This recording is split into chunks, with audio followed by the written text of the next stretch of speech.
Bonjour à tous et bienvenue à cette nouvelle édition de la revue de la presse camerounaise. Et ce matin, nous démarrons avec l'épître de Paul aux jeunes s'agissant du septennat des grandes espérances, tel que rendu à la grande une du quotidien Mutation ce matin.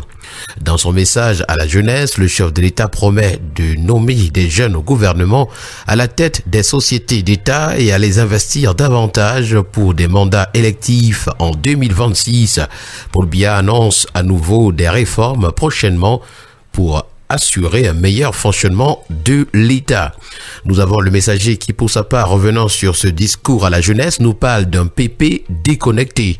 Entre promesses répétées et chômage persistant, le message du chef de l'État a ravivé la colère d'une jeunesse qui réclame désormais des actes concrets plutôt que des discours à rayer.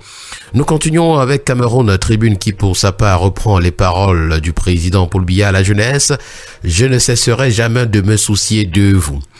Paul Biya, le président de la République, a rappelé son engagement à en faire des maillons essentiels de la gestion des affaires publiques au cours du septennat des grandes espérances qui commence. D'ailleurs, Cameroun Tribune nous propose l'intégralité du discours ainsi que l'éditorial dans les pages 2 à 13. Nous continuons ce matin avec la nouvelle expression qui parle des élections législatives et municipales au Cameroun. Paul Biya confirme le glissement de date.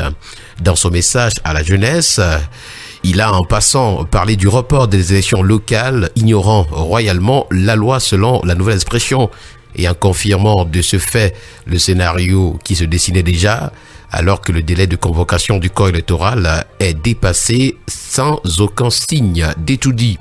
Nous avons également le quotidien Vert Émergence qui en parle lorsqu'il titre municipal et régional. Encore un glissement de date, ce qui arrive lorsqu'un homme est seul propriétaire du calendrier électoral, nous renseigne ce matin le journal.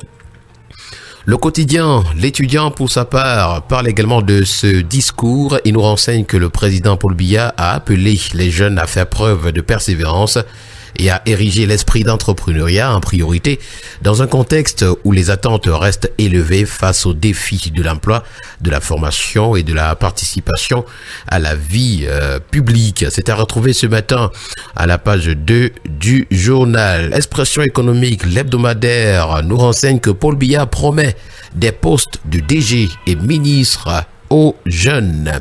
Nous avons cet engagement présidentiel brandi également ce matin à la grande une du quotidien d'information républicaine, le drapeau jeunesse et avenir. On en parle ce matin et Paul Biya a donné un message fort et rassembleur aux jeunes Camerounais. Entre reconnaissance, engagement renouvelé et perspective d'avenir, le chef de l'État réaffirme sa détermination à placer l'emploi, la formation, l'entrepreneuriat et la responsabilité citoyenne au cœur de son action dans un contexte national et international marqué par de nombreux défis. Voilà ce que nous pouvons lire ce matin dans les colonnes du journal.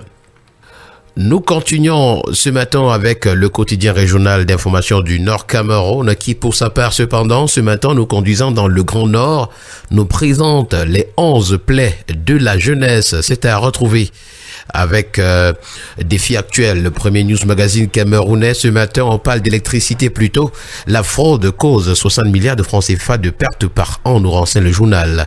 Et pour combattre ce phénomène, le ministre de l'eau et de l'énergie annonce une opération coup de poing contre la fraude à l'énergie électrique au Cameroun à compter du 15 mars 2026.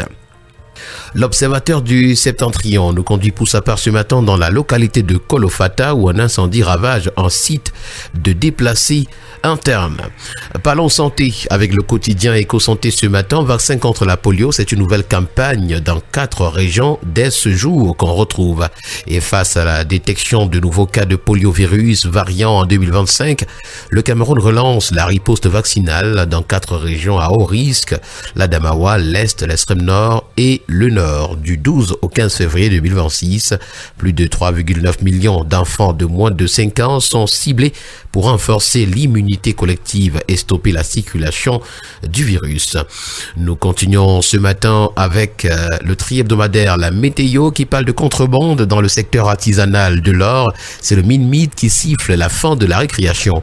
Et dans un communiqué, ce 9 février, le ministre par intérim des mines, de l'industrie et du développement technologique technologiques, le professeur Foucalitus Diantri, annonce des mesures draconiennes pour éradiquer le phénomène, notamment le retrait des permis et la fermeture des sites non conformes dès le 20 février 2026.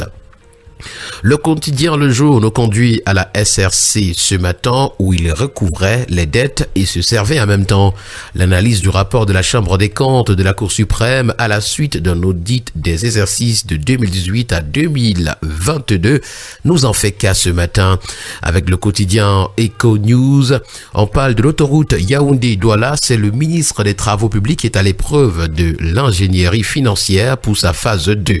À l'heure où le lancement des travaux se prépare, le gouvernement s'engage dans une course contre la montre pour lever les verrous fonciers et financiers. Entre flambée des coûts d'expropriation et recherche de nouveaux financements, la réussite de ce chantier dépend de la capacité de l'État à transformer sa gouvernance des grands projets en gage de crédibilité internationale. Nous poursuivons et nous terminons ce matin avec le quotidien L'Info à chaud qui parle de la gestion du scanning au port autonome de Douala. Finalement, Transatlantique a été débarqué d'après le journal. Et voilà qui a permis de mettre un terme à cette sortie de la revue de la presse camerounaise. Mesdames et messieurs, merci d'avoir été des nôtres ce matin. Rendez-vous demain pour une autre édition. Agréable journée à tous.